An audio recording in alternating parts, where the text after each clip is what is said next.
Today we're talking about how to save your project from analysis paralysis. Well, these days most companies are big on data. As a matter of fact, people are excited to be on big data projects. Well, what are we talking about?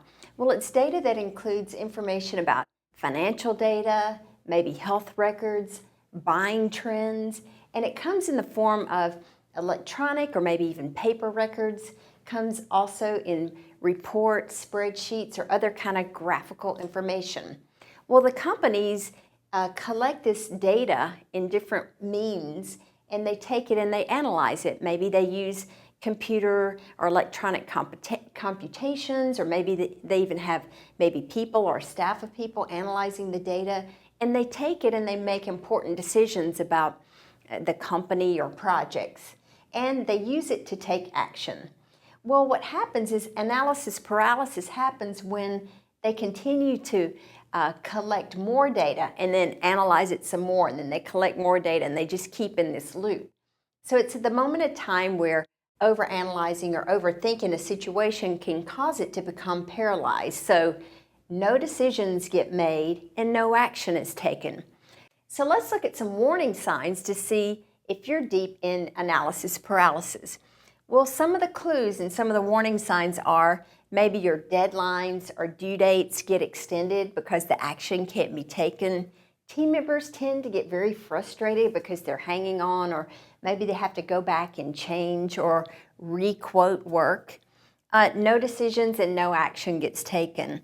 And again, more data, more data. We got to get more data. And then what happens is the biggest warning sign is missed opportunities. Well, here are some tips on how to turn analysis into action. Well, first of all, make decisions with less risk. Okay, so if you narrow those down and begin to make smaller decisions, you keep making progress.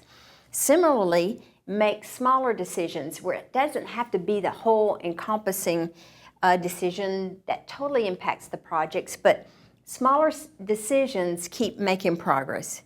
Use more trustworthy data. Sometimes people don't have trust in the data that they collect, so they continue to get more. But by using more trustworthy data, you have more confidence in making that decision.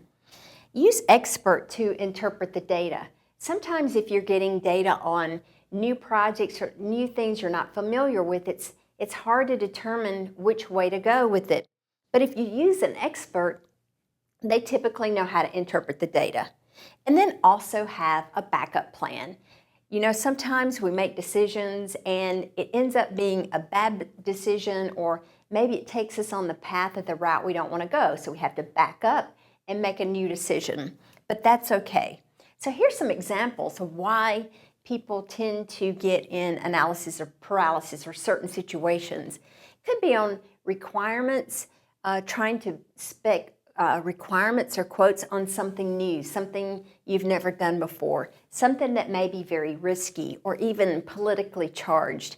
Could be that the decisions impact human lives or even the financial stability of a company or market.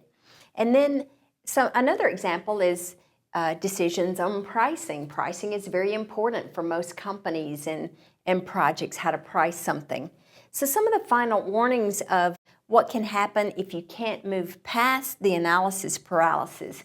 Again, ultimately, it could lead to loss of opportunities. Could be of loss to time to market. Sometimes in certain industries, if you can't get to market in time, you could lose those opportunities and even market share. You could also lose the trust of maybe your shareholders, maybe even some of your employees. And you can ultimately lead to a failed project or even a failed business. And some situations could lead to the loss of life. So it can be very important to make those decisions and take action. So if you need additional information or resources or even a tool to help you prevent analysis paralysis, then sign up for our software now at projectmanager.com.